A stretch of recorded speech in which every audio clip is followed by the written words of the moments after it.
Tonight, we're going to talk about missions, and specifically mission trips. I got one woo, probably from the guy who's going to be a missionary. So that's good.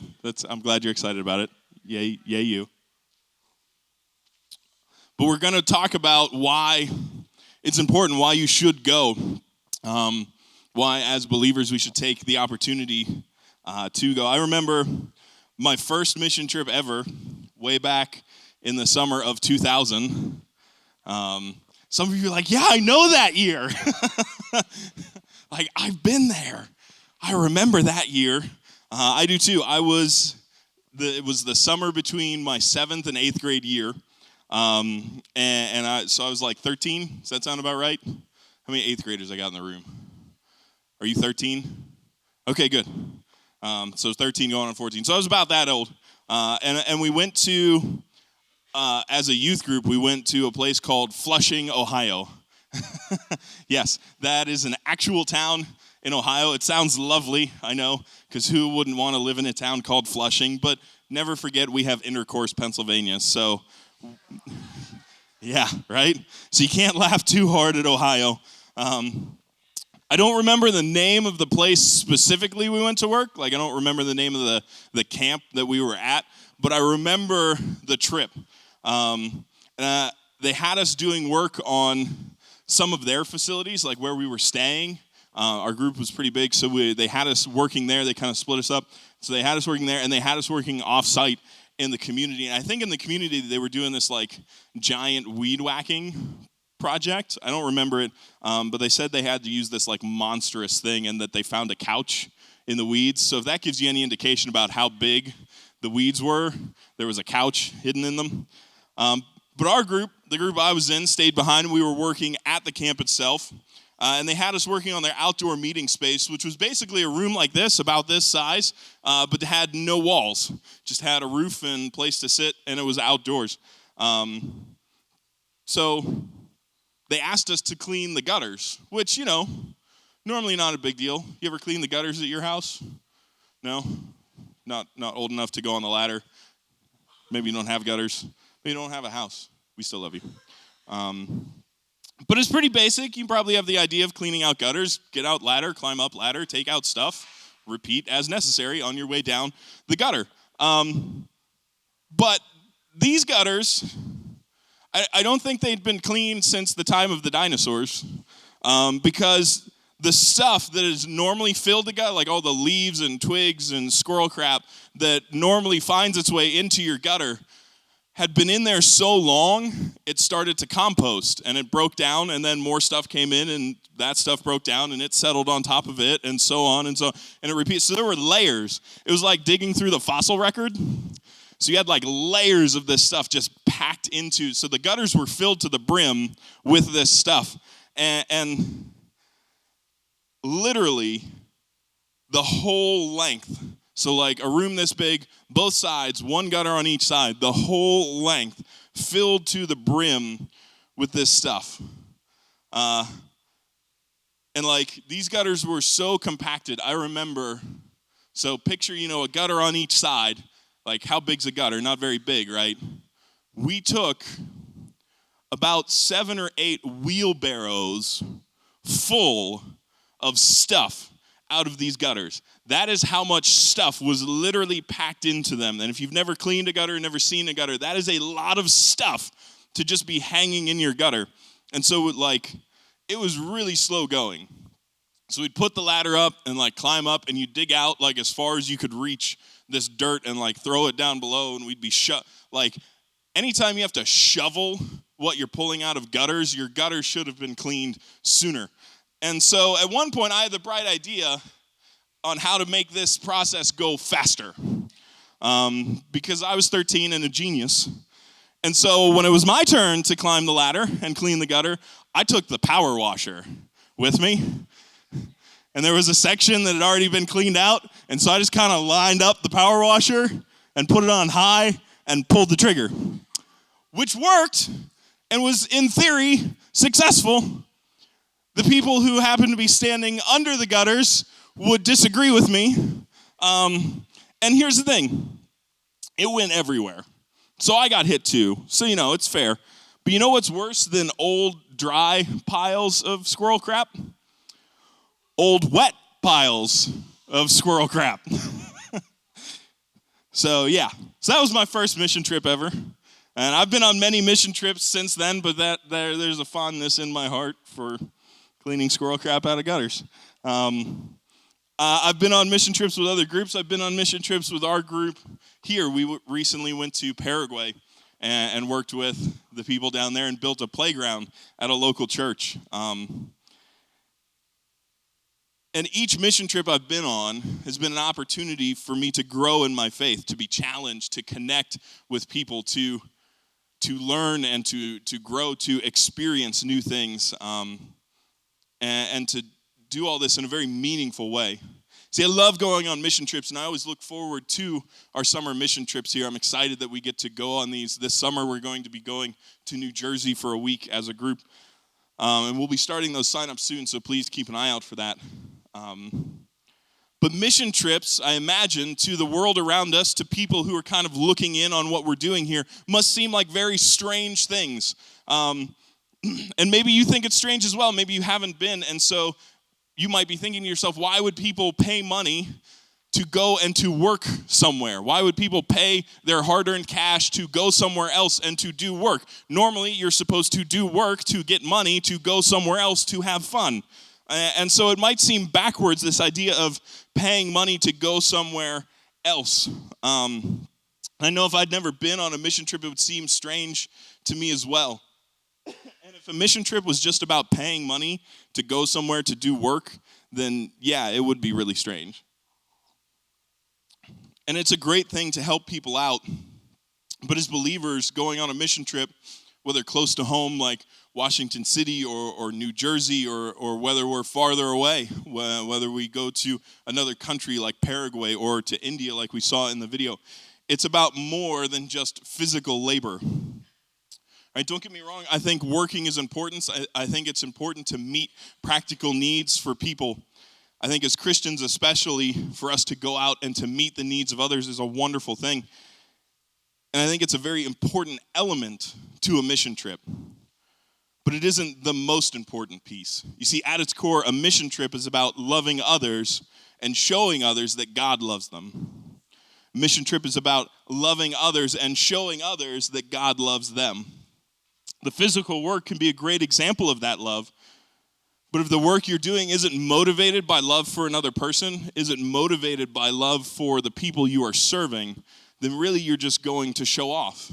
You're just going to show the world what you can accomplish, how important you are, how impressive you are. Missions isn't about showing off or about gloating, which is why the physical work is really only one part, one piece of what we're there to do. The main piece of missions has to be the spreading of the gospel, has to be the message of who Jesus Christ is, because without the spreading of the gospel, without the message of salvation, it doesn't matter how much good work we do for other people. It doesn't matter how many playgrounds we build. It doesn't matter how much squirrel crap we clean out of gutters. It doesn't matter how many lawns we mow. It doesn't matter how many homeless people we serve meals to. Without the gospel, there is no hope. So that playground we built is a wonderful thing, and that'll bless that community for many years, but eventually it won't be there. But the gospel will. Right? The work that is being done isn't lasting unless the gospel is a part of it. And so let's turn together to Romans 10, 13 through 17. If you have your Bible with you, go ahead and open it up. It will be on the screen behind me, or you feel free to use your phone. If you don't have a Bible, I know I say this a lot, but I want to drill it into your heads. If you do not have a Bible, I will give you a Bible. I would love to give you a Bible. That is our gift to you. We want you to read it. We want you to use it. But let's look at Romans 10, 13 through 17 together. This is Paul writing to the church in Rome, and it begins this way in verse 13. For everyone who calls on the name of the Lord will be saved. What a wonderful message that is. This is the goal of missions. This is the goal of Crave. This is the goal of Harvest. This is the goal of the church, big C, not little c. This is the goal of Jesus, salvation. That people would call on the name of the Lord and be saved, that they would be brought into a relationship with God. This is what he came to do, to bring us to himself. to set us free from sin and from death. And he did this by his death and resurrection. We just had Easter a little while ago. We just spent a lot of time talking about this. This is the message. This is our hope. This is what he came to do. And so Paul is stating for us here that truth, that salvation is for everyone. For everyone who calls on the name of the Lord will be saved. 2 Peter 3:9, Peter says it this way.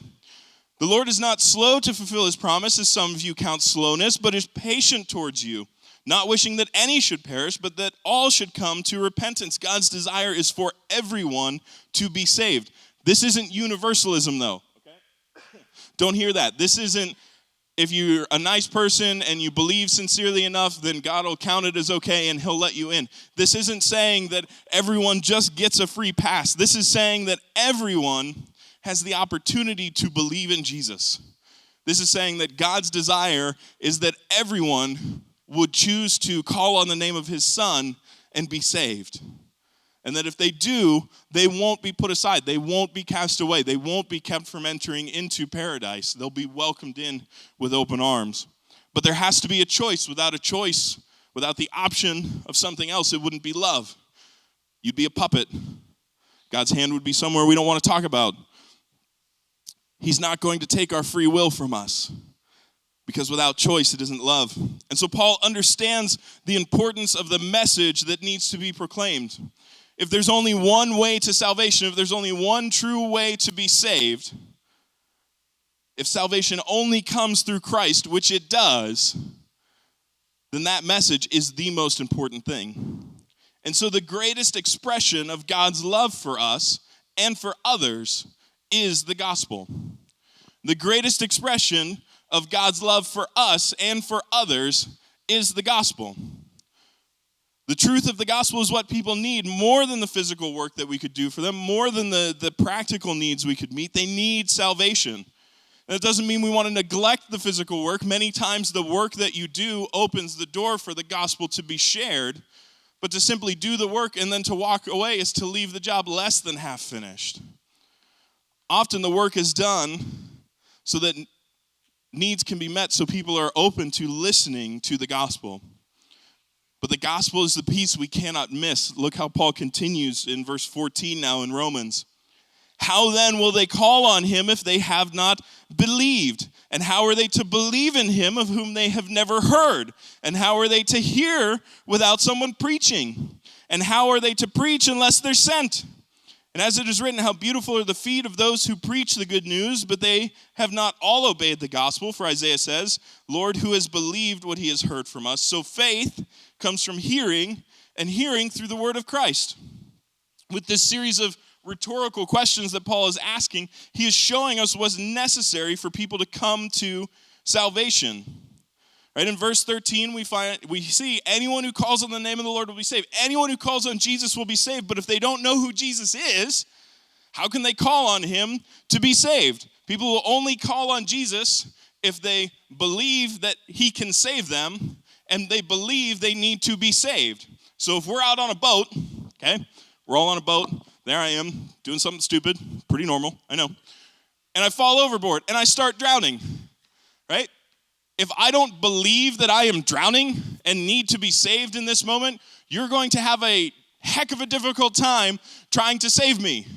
Like, no, I'm good, blip, blip, blip, blip, blip, blip, blip, right?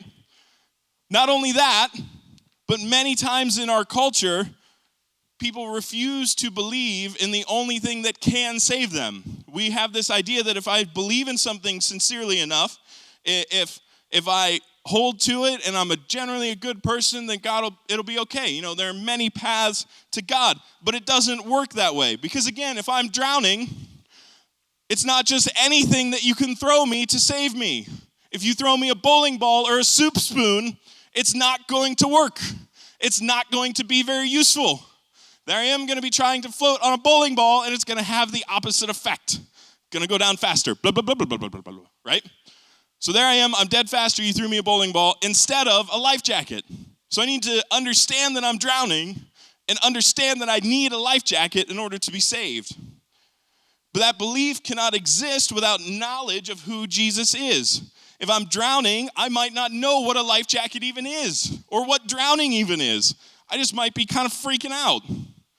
And so if somebody doesn't explain to me, yeah, if you're drowning, you need a life jacket, then I'm not going to know what to call for. Right? People need to be taught who Jesus is. They need to hear about him. They need to hear the truth. That's why going and doing a bunch of nice things for people isn't necessarily enough. They need to hear the message. Right? It doesn't matter if you have a bunch of life jackets on the boat. If you're unwilling to throw me a life jacket and tell me to grab it when I'm drowning, I'm still not going to be saved. If you're going to talk theoretically, boy, man, if he'd just believe in the power of the life jacket, then he'd be doing good. But you know what? He's drowning, and I don't know what I can do for him. Throw him a life jacket. He's drowning. It's pretty obvious, right? In that moment, you wouldn't be standing there having a theoretical discussion about the best way to throw a person a life jacket. The best way to throw a person a life jacket when they're drowning is to throw them a dang life jacket. I don't care how overhand, underhand, behind the back, getting a little fancy with it, under the leg. Doesn't matter. Throw them a life jacket. They're drowning. It's the same way with the gospel. We sit and debate endlessly. What is the best way to tell someone about Jesus? Well, the best way is to tell them. All the other pieces don't especially matter as much as long as you actually tell them. If the only people you talk to about life jackets are the people wearing life jackets while the rest of the world is swimming around dying, you've kind of missed the point. You're there to do something because they aren't going to be able to hear Jesus unless someone preaches, unless someone says something, unless someone audibly tells them.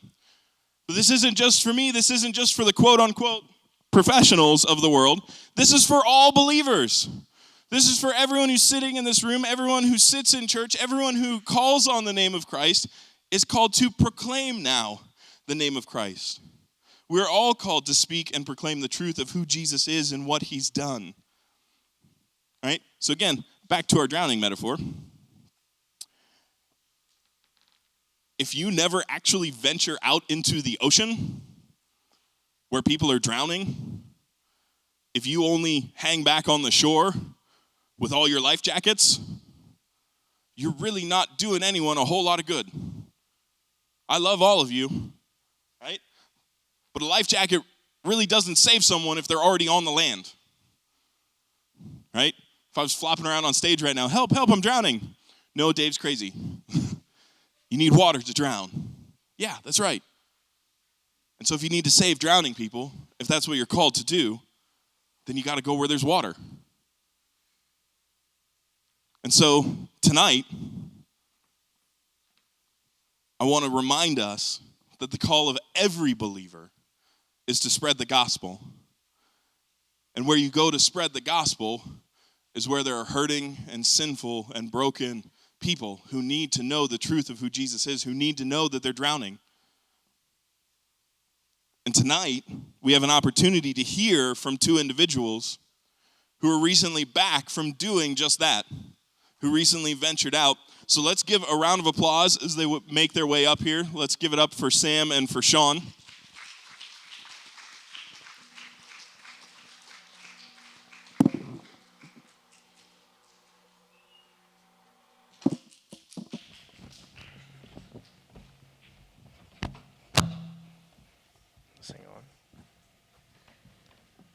So welcome back, guys. Last time, so recently, we got the chance to talk to you right before Easter. You guys were getting ready to head out of the country. Where did you go?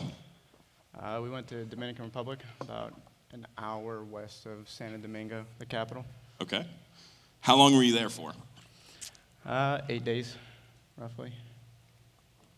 Now, I know, Sam, this wasn't your first time out of the country, and this wasn't even your first time to the Dominican, correct? Mm-mm. But yes, it was my first time. okay. I look forward to hearing a little bit more about that. But for right now, I think we have, other than feedback on the microphones, some pictures maybe? Yeah. All right. Can you guys all see these? Okay? Yeah, okay, good. So what are we looking at other than people, obviously?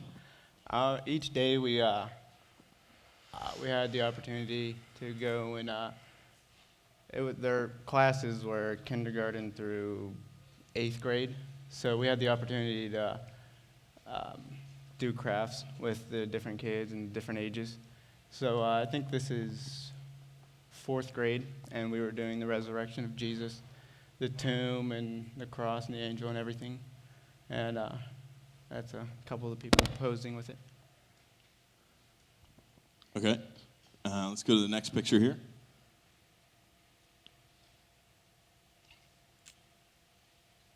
Maybe. There we go. Okay, wow. So where is that? That's actually the village where the school we were staying at. That's actually the village that we were in. And we were walking around, and that's where some of the kids in the schools were actually living. Okay. So these are houses that we're Yes. actually looking at. How are they like building their homes? Is it just kind of anything they can find? Basically, a lot of sheet metal they use down there. So, yeah. All right, let's check out the next picture. Yeah, this is a alley, like the walls on the right and left there, barbed wire in between it, and then they shove sheet metal through it to keep people out from stealing stuff. And there's just garbage everywhere on the street down there. Okay, so a lot of poverty, a lot of crime. Yeah, the team that went down last year, I didn't go down with them. They actually built a fence like that, and it was just barbed wire and sticks. And when they left, a couple months later, people stole their harvest. Like they had plants in their banana trees. They just dug them up and stole them. Okay, so is that same kind of alleyway? Is this near the school as well? Yeah, it is. The yellow house on the left, that's probably, they're just building that. That's a different missions trip team was down there building houses for just a poor, I think they lived right across the street from them, but they needed a new house. And so they actually put drywall in it and studs, stuff they don't see down there, like, ever. So they're the new house on the block. And they have no bathroom in that house. They have to dig a hole in their backyard. Oh, wow. Yeah. Okay. Now, I think the next picture shows them digging a hole. okay. Let's see. Nah. But yeah, that's, the kids in the background, they went to the school we were staying at, and they see 8 white people walking down the street, it draws attention to everybody, so word gets around. Yeah, imagine you stand out a little bit. Yeah. That, they would bend their own barbed wire there. They had no machines for even highway work. They had no, heavy equipment. So they had to do everything by hand, and he was bending rebar to fit the Wow. house. So, yeah. If you've never messed around with rebar, that's not easy. Yeah. There's the hole. Nice. Now, do you guys have to use the hole? No, Did you get- okay. we had toilets. Okay. No. Yeah, they dug that by hand, and and then they were putting up a new house, or like a couple sheets of metal to go to the bathroom in. So, yeah, they were drying their clothes. That is like that part. There is a lot more to it, but over that hump is the city dump. So they would take all their garbage, as you can see, and they throw it down the hill and leave it. And so, like, there's pictures of dogs and chickens, and they're, filthy and, probably diseased. And it was a huge crevice, like, in the earth. And they were just, all their trash they collected, they would throw it down that hole. Now, are those houses right nearby? Yeah. Okay. Those are, yeah. So this is like right near them then? Yeah, where we were standing, that was the main road. We were walking on the main road, and so it's just a downhill garbage heap. So you got this one, Sean? Okay, so we went to a sugarcane field,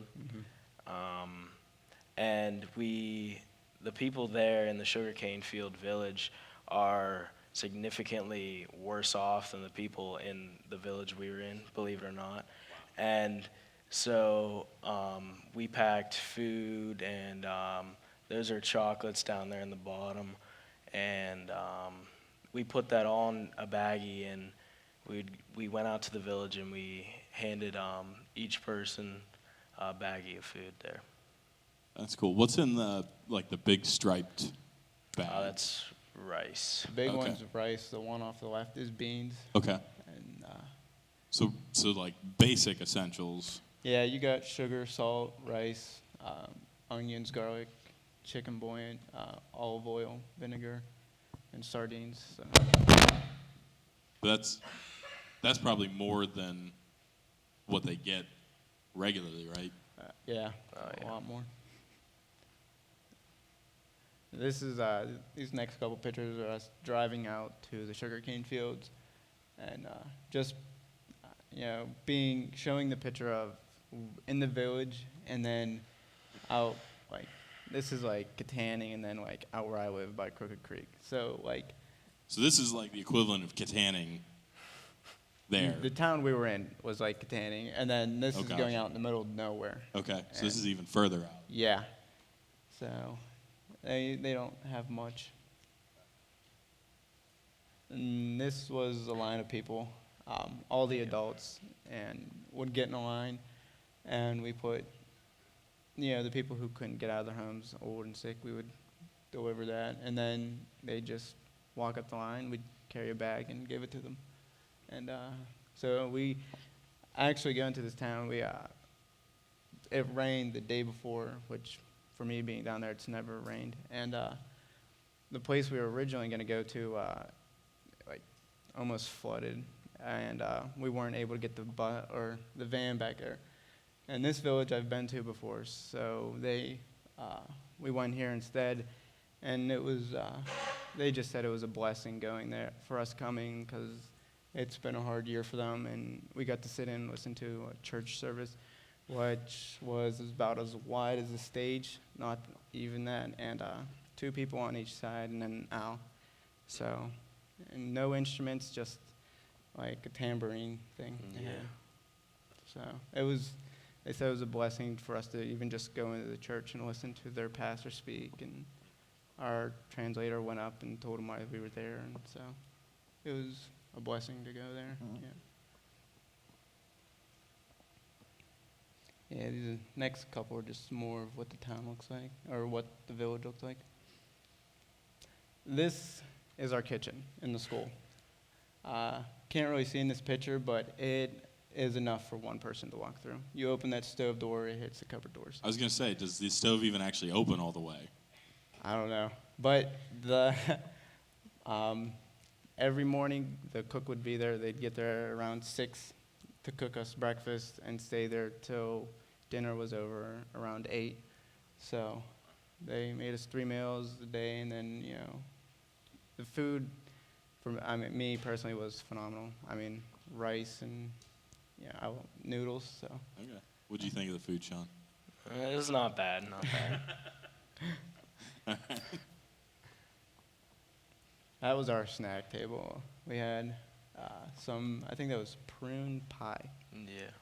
It was pretty good, surprisingly. And then fresh bananas every day. I think by the second day, we demolished like our second stock. Yeah. Nice. So lots of fresh bananas. Do they taste different than the bananas you're gonna get at Walmart later?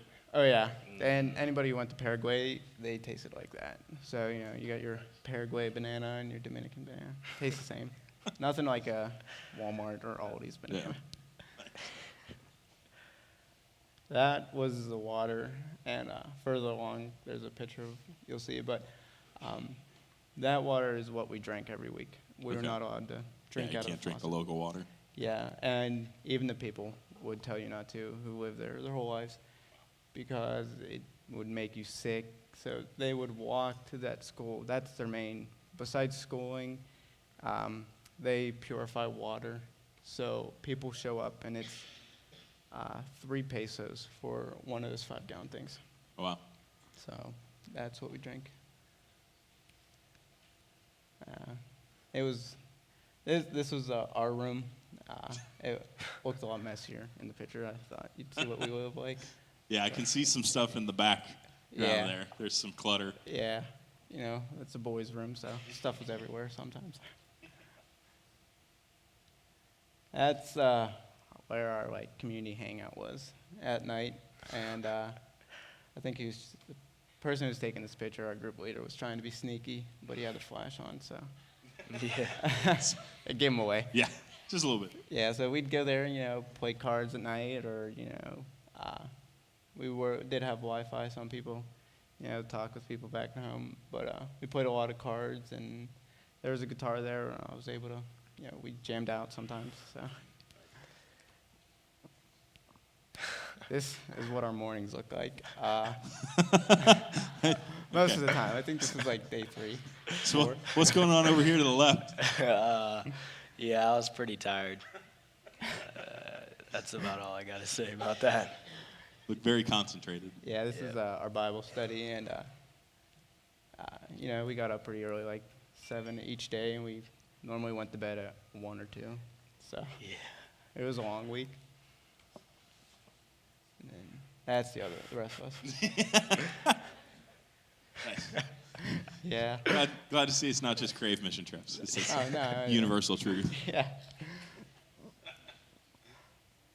This was the playground. Off to the right, that's not in the picture, but there's a seesaw, a couple of them, a swing set.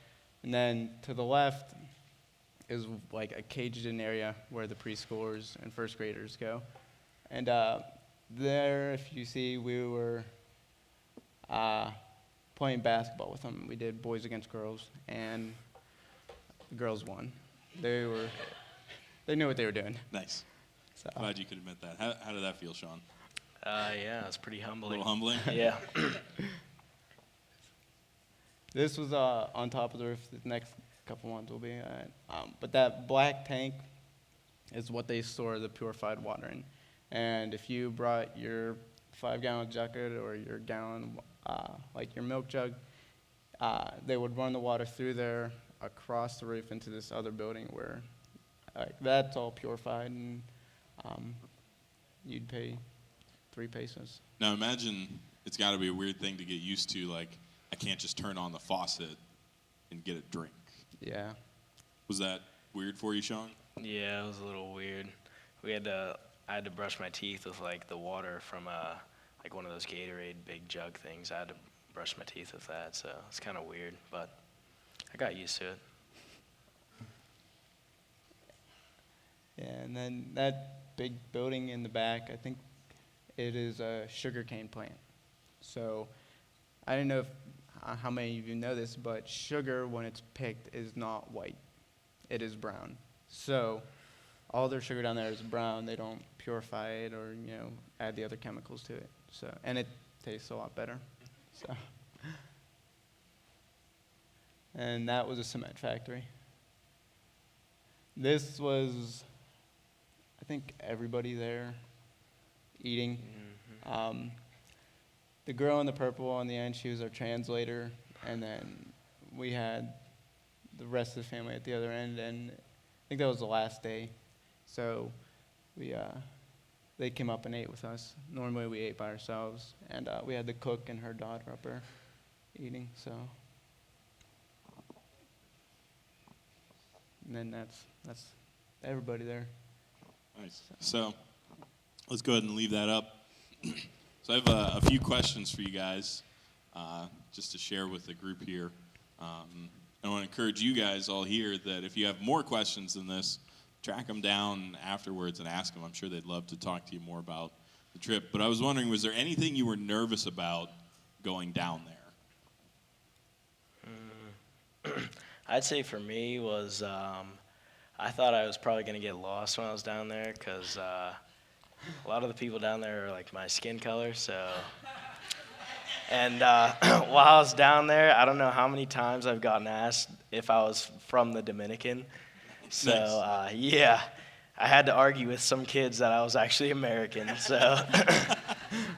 Yeah, but that's probably one thing I was nervous about. Okay. What about you, Sam? Being down there, I've been down there before, so I knew what to expect, and it was probably the one thing I didn't like down there was the bug bites. I mean, I couldn't. I had so many bug bites. I mean, we all did. It was terrible. You know, sleeping at night, and it was 75 degrees when we slept, so no air conditioning, just a ceiling fan. And so you're sitting there with half the sheet off the bed and the other on, so it got pretty hot. So. Now, was there anything that you were surprised by? Like, what would you say was the most surprising thing? I'd probably say that they have a lot of parties down there. Like at night, all we could hear was like them partying, like outside of the school, and we'd hear dogs barking and some whimpering. So I mean, that was kind of surprising.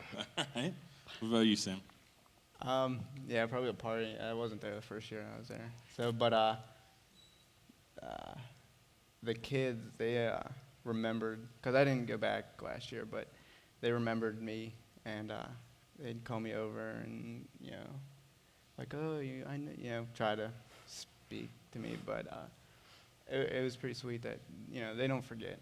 Like, you come down, you play with them out in their playground for an hour and a half, and then do some crafts with them. That's all you see them in the day, and some days we didn't go to see them. But, you know, they don't forget you. You know, you build a bond with them, and it was pretty cool to see how many remembered me. Now, what was like an assumption or an expectation you had going down there that you found was actually wrong or incorrect when you got there? Well, I didn't think the kids were going to be able to speak English like at all, and they spoke some really, really broken English, but I'd say that was probably something I assumed. What about you, Sam? Probably the same, yeah. It's neat to see, like, kids who are in second grade now and fourth speaking English, or all they could say is, "What is your name?" And that's it. And then you tell them that, and they don't say it back, right? Just like, you know, we I was asked gonna them. say, yeah, like the stuff you learned from Yeah. Spanish. Yeah. Nice. So, Nice. What was your most challenging moment down there? Probably saying goodbye to all the kids. I didn't think I was gonna cry, and I did. So that was probably the most challenging part there. the night before, like, Friday we went to a market, and we were showing everybody what we got. And they were telling us what our day looked like tomorrow, and the two new people, the guy with the beard, Mark Bowser, and Sean were the two new people that went on the trip. And I'm like, "Oh, Sean, and you ready for tomorrow?" He's like, "Why?" I'm like, "Well, you're gonna cry." He's like, "I don't cry."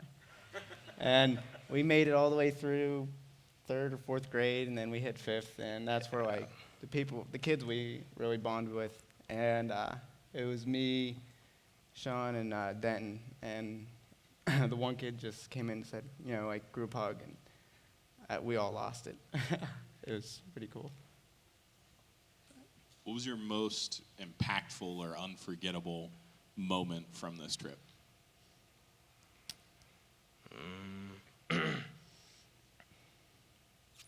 I'd say probably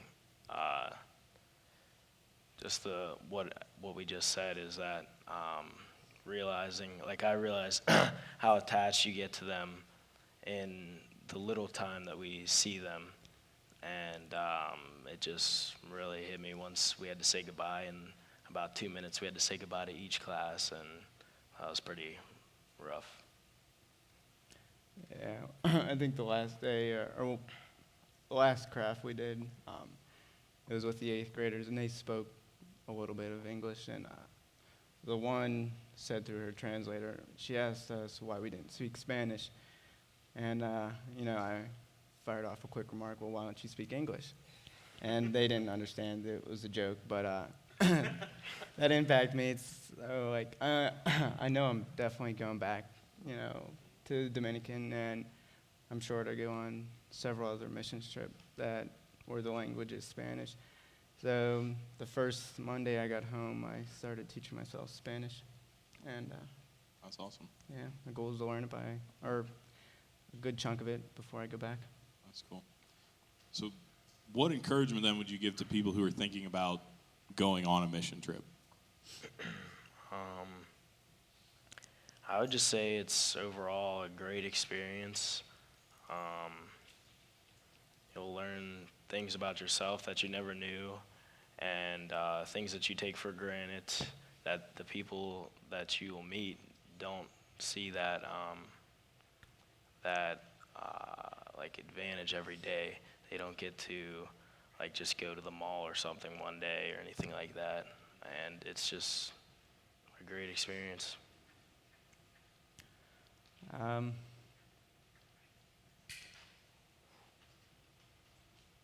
I totally forgot the question. What was that? Encouragement for people thinking about going. Yeah, I'm all for it. I would tell anybody to go. I'm telling my mom, trying to get her to go on one because she's never been on one. And it really doesn't matter the age. I mean, if you're 13 or you're 50, if you've never been on one, go on one. And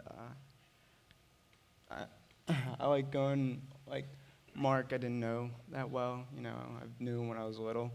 But, going with people you don't know, you're going to build a bond with them. And, that bond will never be broken because, you spent a week in a city or, different country. So, and like Sean said, you'll learn stuff you had no idea about yourself, or even, you'll leave a little piece of yourself that you want to go back every time. Like with me, it's Paraguay and Dominican, and, just Montana, all the places I've been. I want to go back and see the same people and, catch up with them. All right, so last question. How can we pray for the people down there that you guys interacted with? They have tech schools down there. So once you get out of 8th grade, you can that's enough for them to get a job down there, 8th grade. But if you want to go to a tech school down there, this place also supplies it, and it's a computer class, something like a home ec class, and then cosmetology. And they're looking to open 2 more, and the government keeps shutting them down, just bringing up stuff that, building codes or stuff that they can't get. So we were down there building tables for the one class. So, just pray for, the people who are the Denarios, that was the name of the family who we were with, for them, because, they need all the prayers they can get in tech schools. So Let's pray for them.